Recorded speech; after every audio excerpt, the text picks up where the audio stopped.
Me acompaña hoy Nicolás Moraz. ¿Cómo estás, Nicolás? Bien, Emanuel, muchas gracias por la invitación. Por favor, gracias por venir. Tenemos un amigo en común. Nuestro querido Ricardo Iorio, que debe estar festejando de que cumplimos su deseo. Sin duda. Bueno, ¿cómo estás? Estábamos hablando fuera del aire de esta idea en la que estamos compartiendo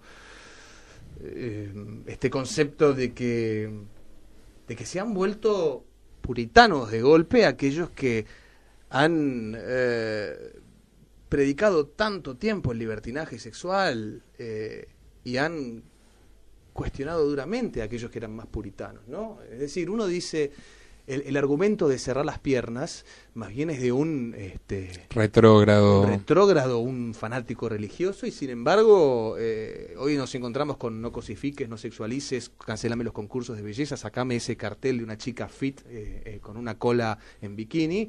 Digamos, no veo demasiada diferencia. ¿Cómo ves esto? Mira, Emanuel, yo llevo bastantes años investigando este tema, pero primero quería hacer una acotación. Me parece muy noble que hayas citado a los muertos que trae la Liga Antisexo Orwelliana Feminista, acumulando tras, digamos, su estela totalitaria en nuestro país. La doctrina Morandi, ¿no? Porque encima salió en probablemente el medio más consumido del país, que es Canal 13, esta chica, a decir escrachen que algo habrá hecho. Y el otro día volví a ver ese fragmento y dijo, escrachen incluso a los inocentes, porque si de verdad son inocentes no tienen de qué preocuparse. Exactamente. Digamos, eso es algo que vamos a tener que ver en algún momento. Reminiscencias de la dictadura. Pero Totalmente. Bueno, mira, hay una cosa que me parece paradigmática con el suicidio de Agustín. Yo ya llevaba bastantes años hablando de este tema, pero me crucé acá en Buenos Aires. Yo soy originario, de hecho, del sur, pero me crucé acá con un profesor suyo que me paró y me dijo, mira, yo siempre creí que vos exagerabas, que vos estabas haciendo una suerte de alarmismo, y hoy no podría estar más convencido de que siempre tuviste razón. Y la verdad, a mí eso no lo considero ningún tipo de condecoración, si viene de la mano de una tragedia como la que ya explicaste, pero desencadenó que me resuelva a separarme, digamos, de transigir de las diferencias con muchas otras personas y fundar Libertad y Equidad, que hasta el momento es la única organización abiertamente abocada a contrarrestar el avance del feminismo autoritario en la Argentina. Y eso permitió, por ejemplo, que nosotros demos de baja 60 páginas de scratches que suponían en 30% más o menos de las denuncias en redes sociales que había en este país, intimándolas con abogados voluntarios. Y bueno, dentro del alcance de lo que podemos hacer sin recursos es algo de lo que francamente creo que tenemos que estar orgullosos. Sin duda. No tanto por habernos dado cuenta de lo que esto significa, sino por haber tomado acciones concretas en esa los pocos recursos que tenemos nosotros, dirección, ¿no? Absolutamente. Que nos manejamos siempre desde los medios alternativos. Pero mira, mi inquietud por lo que se esconde detrás del feminismo comenzó fundamentalmente primero en 2012, cuando Julian Assange, que es el periodista de investigación más grande del siglo XXI, y es totalmente indiscutible, a quien antes los hipócritas izquierdistas vanagloriaban por haber mostrado las dimensiones reales del genocidio estadounidense en Irak, el asesinato selectivo de periodistas, la vigilancia masiva, fue, bueno, ni más ni menos que acusado falsamente por Ana Ardín, una sueca kirchnerista, por cierto, que había elogiado bastante acá al gobierno de Cristina, con quien se demostró, digamos, que tenía vínculos directos con la CIA. En ese momento dije, bueno, acá con el tema de las denuncias de acoso sexual, digamos, por la naturaleza bastante difícil de comprobar, estamos viendo como una vieja práctica de la Guerra Fría, que se llama honey trap, la trampa de miel, vuelve, digamos, a escena. Pero no me parecía suficiente como para condenar en 2012 a la totalidad del movimiento feminista de ser un movimiento liberticida o de servir para perseguir disidentes y enemigos públicos. Ya en 2014, cuando Ginger Gentile y Sandra Fernández lanzan el increíble documental Borrando a Papá, que les recomiendo a todos que vean, y un juez decide prohibir su exposición en cines, un hecho sin precedente desde 1983 hasta la fecha, los cables se me cruzaron y concluí que acá había algo raro. Hablando de las similitudes con con las dictaduras, ¿no? Esto de la censura parece ser hoy una cosa común. Mirá, esto es paradójico porque no es que yo no tuviera experiencia en la censura. Yo, siendo el columnista más joven de Infobae en su día, la viví por denunciar los crímenes de lesa humanidad de Israel, luego en la costa atlántica por denunciar la mafia de explotación laboral que amparaba el intendente camporista feudal que heredó el municipio de la costa de su padre Juan de Jesús. Pero en 2016 ocurrió algo interesante. Teniendo un contrato con La Voz del Interior que establecía como única condición que me permitan tener libertad irrestricta y que yo, como contraparte, me hacía cargo de lo escrito, en un diario donde me habían permitido criticar a Trump y a Clinton durante la campaña electoral, al Papa Francisco, incluso a los oligopolios mediáticos que son básicamente los dueños de La Voz del Interior, se me censuró la columna del 2016 donde llevé al debate público, creo que por primera vez, las cifras que refutan el discurso feminista en la antesala del Ni Una Menos.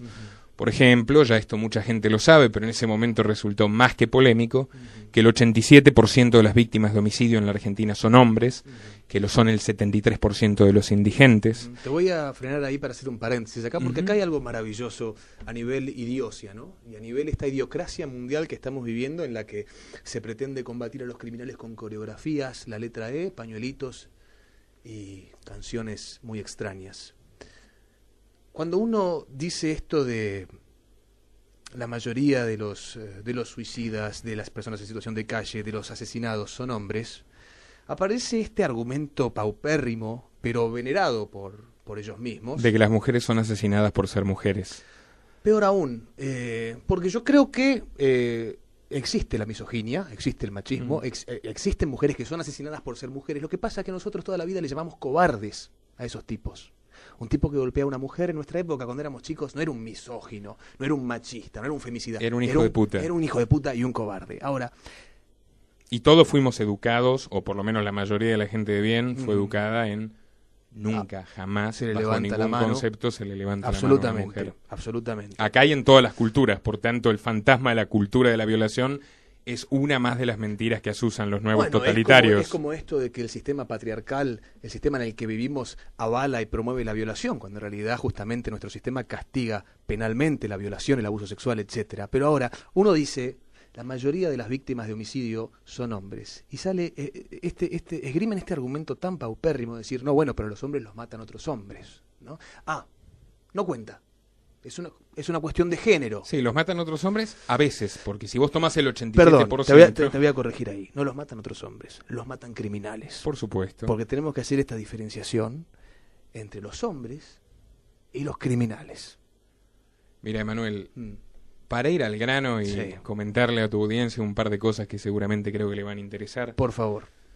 En unos meses voy a lanzar Feminismo Sociedad Anónima, que es un libro que me llevó años de investigación. Me gusta el nombre. Y hoy, reuniendo las notas al respecto, te puedo decir que yo cambié de parecer trabajando en la investigación para este libro.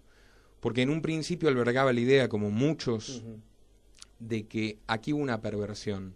Que el feminismo originalmente fue un movimiento que realmente perseguía la libertad y la equidad, y que terminó degenerando en esto, básicamente, qué sé yo, por una lógica de radicalización constante de las personas que obtienen poder repentinamente. Esto no es así. Empecemos porque ya el feminismo de primera ola, que cualquiera podría considerar el más pulcro, también tiene sus trapos sucios. En 1870, la primera organización feminista de los Estados Unidos se llamaba la Unión de las Mujeres Cristianas por la Templanza. Impulsaban al mismo tiempo el sufragismo, o sea, la búsqueda del derecho a voto, e impulsaban la ley seca. Esto prácticamente nadie lo sabe, pero las primeras impulsoras de la ley seca fueron las feministas estadounidenses que consistentemente, junto con la Liga de la Templanza, que era el lobby que se dedicó a articular esta idea y que, bueno, no solo significó un derramamiento de sangre atroz, un fracaso en todos los términos, sino que precursó la guerra contra las drogas actual, que es básicamente lo mismo, pero multiplicado por 10.000. ¿Vos sabés qué argumento esgrimían las feministas de primera generación para defender la ley seca? que los maridos se emborrachaban, no iban a trabajar y no las mantenían eficientemente. Esto es historia.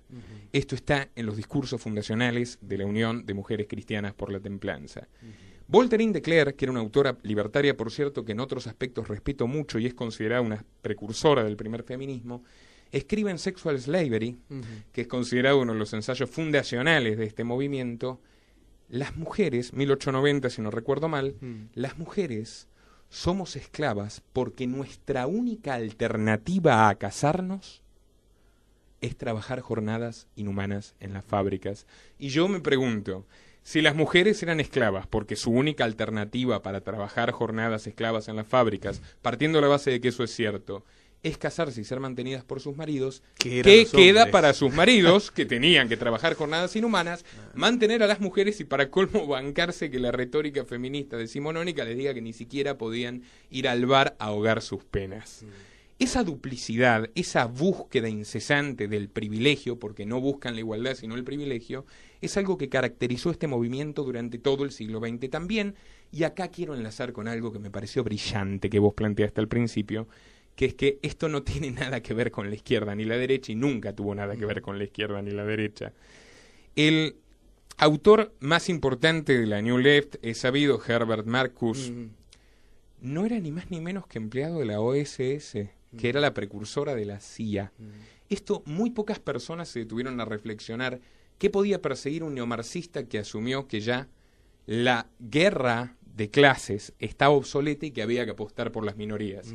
Gloria Steinem, que es considerada el máximo ícono del feminismo de segunda generación, tiene una entrevista donde ella misma admite que formó parte del Servicio de Investigación Independiente de la CIA desde 1958 hasta 1968, durante 10 años. Y ella dice, de hecho, a mí me gusta la idea de que yo, siendo progresista, haya podido llevar estas ideas maravillosas a la agencia de inteligencia de un país imperialista que estaba masacrando Vietnam, mientras las panteras negras que luchaban por los derechos de los negros, eternamente marginados en Estados Unidos, los liberales de Karl Hess, que por cierto terminó preso y luego se le prohibió el uso del dinero por rebelión fiscal, y el movimiento gay luchaban codo a codo contra la guerra de Vietnam y todo lo que eso significaba, las feministas de ese tiempo sostenían, esta es una guerra de hombres, literalmente. Y este tipo de documentación es la que convenientemente no llega fácilmente a las personas. Me gustaría hacer un paréntesis, ya que cité al heroico movimiento gay que representó la sociedad matachín en momentos donde el puritanismo protestante estadounidense violaba las propias leyes federales y a través de reglamentos municipales como los que regían en Nueva York, llevaban adelante redadas a los bares gays, que por cierto eran controlados por la mafia, y acosaban constantemente a las personas por su sexualidad. ¿Cómo se traicionó el espíritu de la revuelta de Stonewall, donde una serie de homosexuales completamente inocentes y tan dueños de todo derecho como cualquiera se rebelaron contra la policía neoyorquina y no permitieron la clausura de ese emblemático bar?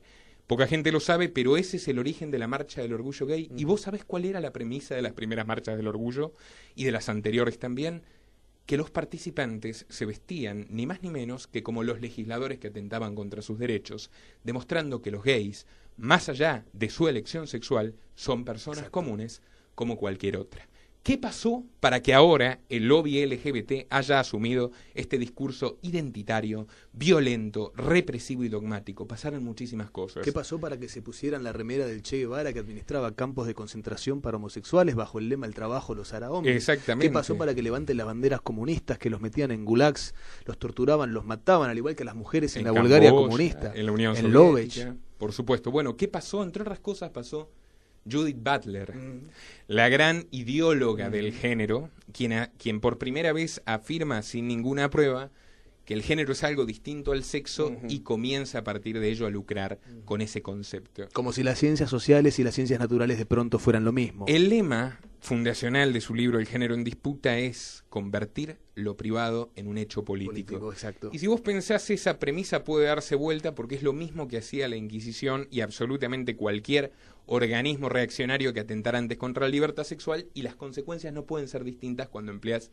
los mismos recursos que significan politizar las decisiones individuales que deberían permanecer no en el ámbito de la intimidad, pues yo estoy perfectamente a favor de que los gays se besen en la calle y que hagan absolutamente lo que quieran, sino que termina degenerando siempre en un supremacismo, ese mecanismo victimista. Y al movimiento gay se lo cargaron a sus fundadores, a sus valientes fundadores, que pasaron buena parte de su vida de comisaría en comisaría, en una operación conjunta del Lesbian Caucus, que era una organización de lesbianas financiada por la Fundación Ford, por cierto, la misma que aquí financia la defensora de género de la Ciudad de Buenos Aires, Diana Mafia, autora de esa fantástica estadística que dice que el 100% de las mujeres fueron acosadas y que la reta utilizó, por ejemplo, para facilitar la prohibición de los trapitos, que intentaron durante 8 años y solo lo lograron diciendo que las mujeres son las principales víctimas de los trapitos. Así que a esos hombres marginales, por supuesto, ya les cabe el sayo de machistas, y así es como se terminó su última fuente de sustento para escapar de la miseria en la que vivían. Pero lo interesante es que después de purgar a los fundadores del movimiento gay, acusándolos de pederastia por mantener relaciones sexuales consentidas con jóvenes, nacen las benditas siglas LGBT. 10 años después de que no quedara ninguno de esos valientes, el movimiento gay se consolidó como una caja registradora adjunta del feminismo con un subsidio de $90 millones de la ONU, articulado y gestionado por el gobierno de Bill Clinton. Y si nosotros llegamos a la actualidad, ya aquí sí, por supuesto que estamos rodeados de paradojas. Por citarte en Argentina, los bastiones de defensa del feminismo de género, por ejemplo, el CELS de Horacio Verbitsky, tienen declarado que las principales fuentes de sus $2,5 millones anuales de presupuesto son no solo la Fundación Ford o la Open Society de George Soros, que ya son parcialmente conocidas, sino también la Fundación Friedrich Ebert, que es una fundación financiada íntegramente con impuestos alemanes, perteneciente al Partido Socialdemócrata. Son financiados directamente por el gobierno de California. FAME, la Fundación de Estudios de la Mujer, recibe dinero de la Embajada de Estados Unidos y la de Reino Unido, y estos señores luego pretenden fingir que son antiimperialistas. La Fundación Huésped no tiene cómo explicar que es partner de la Planned Parenthood cuando el SIDA y el aborto no tienen ninguna relación explicable, pero sin embargo, bueno, más allá, por supuesto, de la relación monetaria. Y acá vamos a hablar de la transversalidad que vos decís.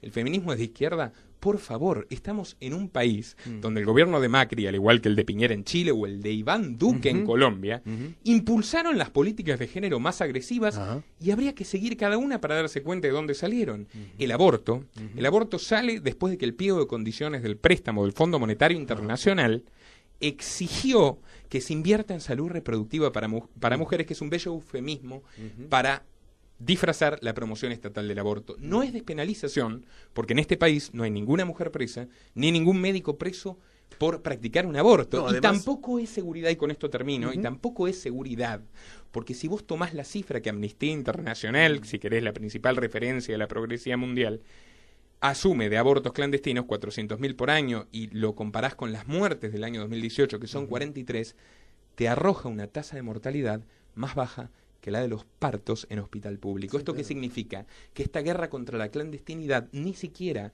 es en defensa de la salud de las mujeres, sino que quiere que el Estado comience a arbitrar otro ámbito más de la intimidad de las personas. El mismo Macri, que con Patricia Bullrich como ministra de Seguridad, impulsó, aunque quedó en los papeles, no me sorprendería que Fernández lo retome, este proyecto distópico y totalitario de un registro nacional de ADN, no para los violadores condenados, como vos planteabas, sino para todos los ciudadanos. O sea, y no nos quedemos con Macri, quien la progresía titula la extrema derecha, con Alaraca. Ivanka Trump vino a este país, Ivanka Trump, que oficia de primera dama, aunque no lo sea, y que ha sido la mano derecha de Trump toda la vida, vino a este país a promover el empoderamiento femenino en Jujuy. Benjamín Netanyahu está orgulloso de celebrar que Tel Aviv sea la capital mundial LGBT, y Boris Johnson, el artífice, si querés, de este Brexit duro que ahora hay en Gran Bretaña y que tanto escandaliza a los progres europeos, es un enérgico promotor del lobby LGBT, como lo puede ser Trudeau en Canadá o Alberto Fernández en Argentina. Por tanto, es bastante difusa esta relación. Y uno dice, ¿por qué sucede esto? Porque si nos quedamos solamente con los hechos aislados, cualquier explicación que propongamos puede considerarse conspirativa. Sin embargo, no lo es. Te pongo un ejemplo.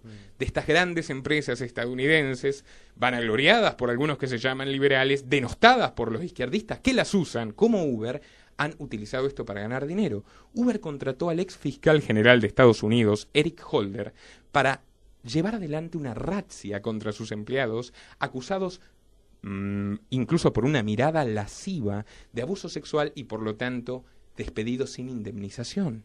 Si vos te fijás, por supuesto, ni que hablar de que el aborto es promovido por los laboratorios farmacéuticos, también lo son los 20 centros de hormonización donde se realiza intervención química y quirúrgica para cambiar de sexo a menores de edad, que instaló María Eugenia Vidal en la provincia de Buenos Aires con absoluta anuencia de los mismos laboratorios que financiaron la campaña de Alberto Fernández y celebran su nuevo proyecto abortista.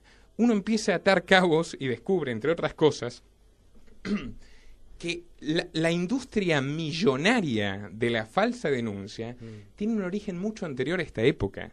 Ya en la mitología griega, la leyenda de Fedra demuestra como una mujer resentida con su hijastro lo acusa a Hipólito de haberla violado y consigue que su padre Teseo lo asesine.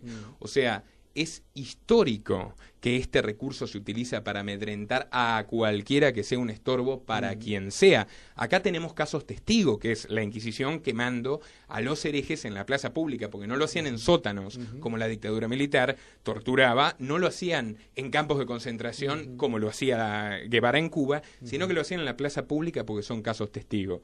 Tenemos a Cordera, que se jugó una condena de 6 años de cárcel por un mal chiste.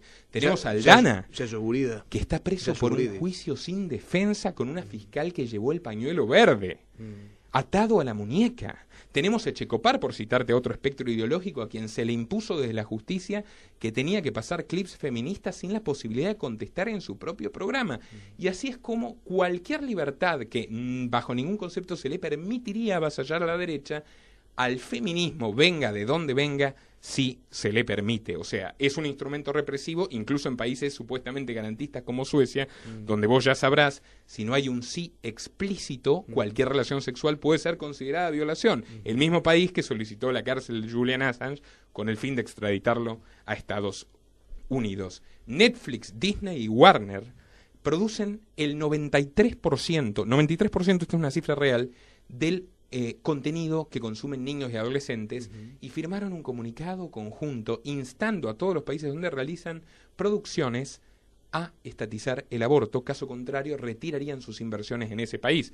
No sorprende entonces encontrar cómo el contenido de Netflix es cada vez más misándrico y promueve un mensaje cada vez más victimista. Hoy cualquier película, El hombre invisible, una película de terror donde un marido golpeador se construye un traje para ser invisible, finge su suicidio y sigue acosando eternamente a su mujer. O sea, si vos tenés ese bombardeo sistemático, se asemeja mucho al bombardeo sistemático de la propaganda que llevaban adelante los homófobos, afirmando que todo homosexual era un pederasta y un violador de niños en potencia. Absolutamente. O sea, del odio viven las élites, disgregando a la población y enfrentándola entre sí.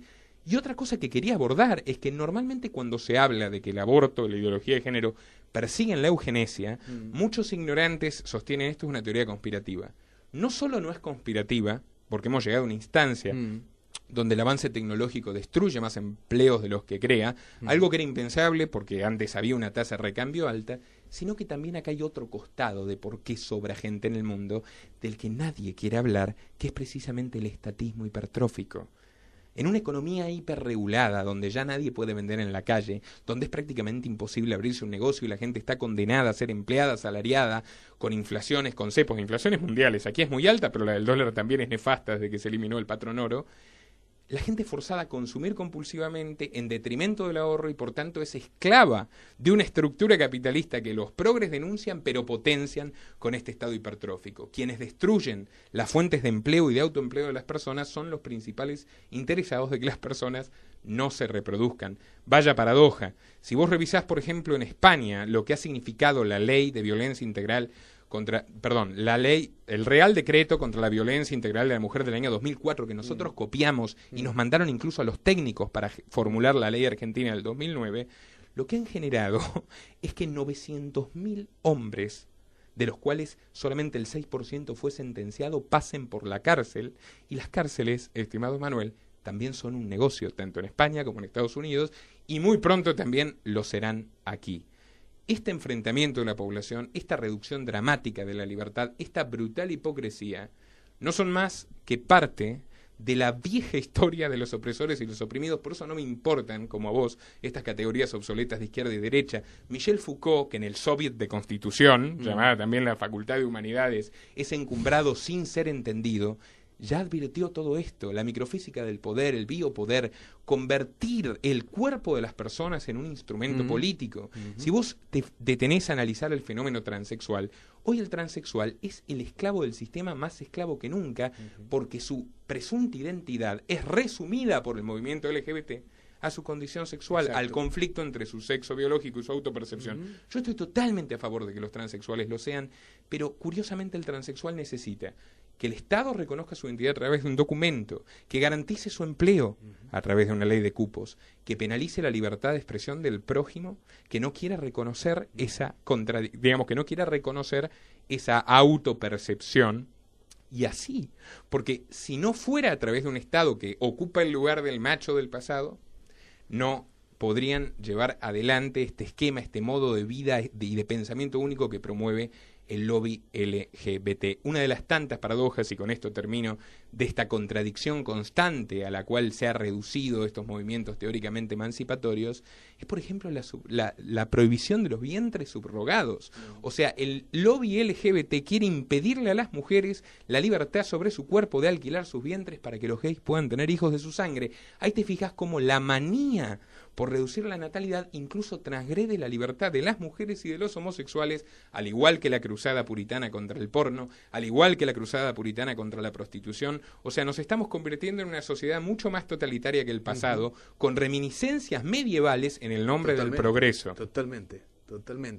Un santo oficio en Twitter y un Torquemada en donde era Inadi. Por ejemplo, efectivamente. Yo creo que, bueno, quiero agradecerte, es muy interesante todo lo que has comentado. Y también cerrar con esta idea, hablando de una jueza con un pañuelo verde, de una ley de aborto legal, gratuito, supuestamente seguro. Esta ley que viene de afuera, ¿no? Que acá vimos a la izquierda y a la progresía aplaudir la contratapa de un diario de lo que antes llamaban el Imperio, ¿no? Que había colgado una percha y decía, el New York Times, diciéndonos el mundo los está mirando, Argentina. Digo, yo no creo que sea una ley en la que estamos discutiendo el aborto, sino la soberanía. A mí no me gusta que venga una corporación internacional a hacer negocios con la sangre de nuestras mujeres y de nuestros hijos no natos.